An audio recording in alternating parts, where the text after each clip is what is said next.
Bournemouth used to have a nickname, God's Waiting Room, because for decades, this seaside paradise wasn't built for holidaymakers, it was built for the dying. This is how a Victorian hospital for the terminally ill became one of Britain's biggest tourist destinations. Today, Bournemouth is the undisputed jewel of the Dorset coast. 7 miles of golden sand, microclimate sunshine, and millions of holidaymakers seeking seaside perfection every single year. But rewind 200 years, and this bustling multi-million-pound tourist haven didn't exist. In fact, if you stood on these very cliffs in the year 1800, you wouldn't find a town, a pier, or a single paved road. You would be standing in a desolate, windswept wilderness, a swampy valley where a solitary stream cut through boggy heathland. How did a barren stretch of marsh, feared by locals and overrun by smugglers, transform into Britain's premier seaside resort? At the end of the 18th century, Britain was rapidly urbanizing. Cities like London were choked with coal smoke and industrial dust. But down here on the south coast, between the ancient ports of Poole and Christchurch, lay a blank spot on the map. It was known simply as Bournemouth, literally the mouth of the River Bourne, where a muddy stream emptied into the English Channel. It was boggy, swampy, and utterly neglected by polite society.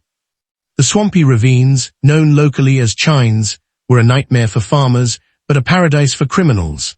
Under the cover of darkness, gangs of smugglers landed contraband brandy, tea, and silk directly onto the shore, avoiding royal tax collectors by vanishing into the trackless heathland. The king of them all was Isaac Gulliver. Isaac Gulliver was a mastermind. He actually planted pine trees along the cliffs near Bournemouth as landmarks for his smuggling ships out at sea. Ironically, those very pine trees, planted for illegal trade, would later become the literal foundation of Bournemouth's health resort boom. The turning point came in 1810. A retired army officer, Captain Lewis Tregonwell, visited the desolate valley with his wife. While most saw useless, boggy soil, Tregonwell saw paradise. He bought 8.5 acres of land for a humble sum, built a summer mansion, and planted thousands of pine trees. Tregonwell started a trend among his wealthy friends, but Bournemouth was still just a private retreat for a handful of eccentric aristocrats. To become a true resort, it needed something more, a medical endorsement. In 1841, Dr. Augustus Granville published a glowing review of Bournemouth. In the Victorian era, wealthy Londoners suffering from tuberculosis and lung diseases were desperate for cures. Dr. Granville claimed that the combination of Bournemouth's sea air and the aromatic sap of Tregonwell's pine trees created a unique pine-scented microclimate, a natural cure for respiratory illnesses. Bournemouth didn't start as a place for fun or ice cream. It started as a giant, open-air sanatorium. For decades, the town was filled with invalids being pushed around in bath chairs. It actually earned a dark nickname, God's Waiting Room. To accommodate the flood of health seekers, the swamp had to be tamed. In 1856, Parliament passed the Bournemouth Improvement Act. Civil engineers drained the bogs, enclosed the River Bourne into culverts, and landscaped the valley into manicured, exotic gardens.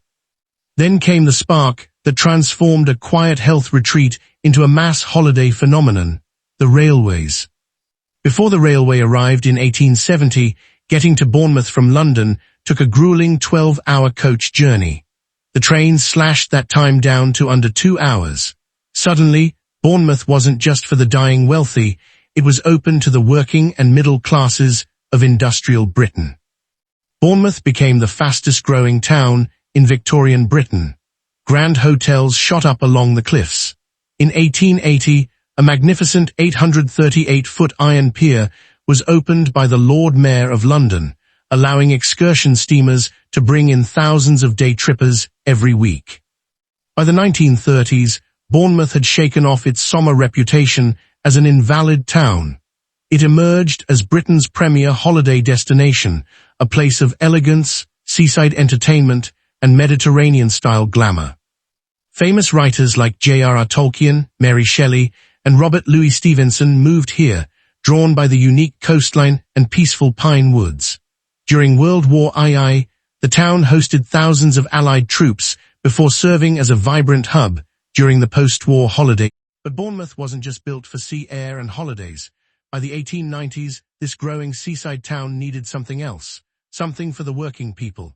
In 1899, on a muddy field behind Kings Park, a group of local churchgoers formed a football team. They called it Boscombe FCNO Stadium. No money, just passion and a ball. In 1923, the club changed its name to Bournemouth and Boscombe Athletic. And in 1972, it became the name we all know today, AFC Bournemouth. For over 100 years, they were the underdogs, the smallest club, the team nobody believed in. They were nicknamed the Cherries because of their red and black shirts, and because they once played next to Cherry Orchard. Then in 2015, the impossible happened. AFC Bournemouth reached the Premier League, the smallest town, the smallest stadium, but the biggest heart in English football. From a swamp to a seaside resort to the Premier League, Bournemouth didn't just build beaches, they built a football dream. Seaside entertainment and Mediterranean-style glamour. Famous writers like J.R.R. Tolkien, Mary Shelley, and Robert Louis Stevenson moved here, drawn by the unique coastline and peaceful pine woods. During World War II, the town hosted thousands of Allied troops before serving as a vibrant hub during the post-war holiday boom.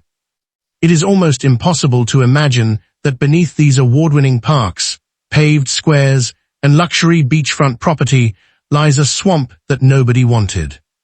Driven by a mix of opportunistic smugglers, visionary landowners, Victorian medical fads, and the power of steam engineering, Bournemouth pulled itself out of the mud to become a masterpiece of British seaside culture. A story of reinvention, nature, and human ambition. Bournemouth's journey from a wild coastal swamp to Britain's favourite seaside resort remains one of the greatest transformations in British history.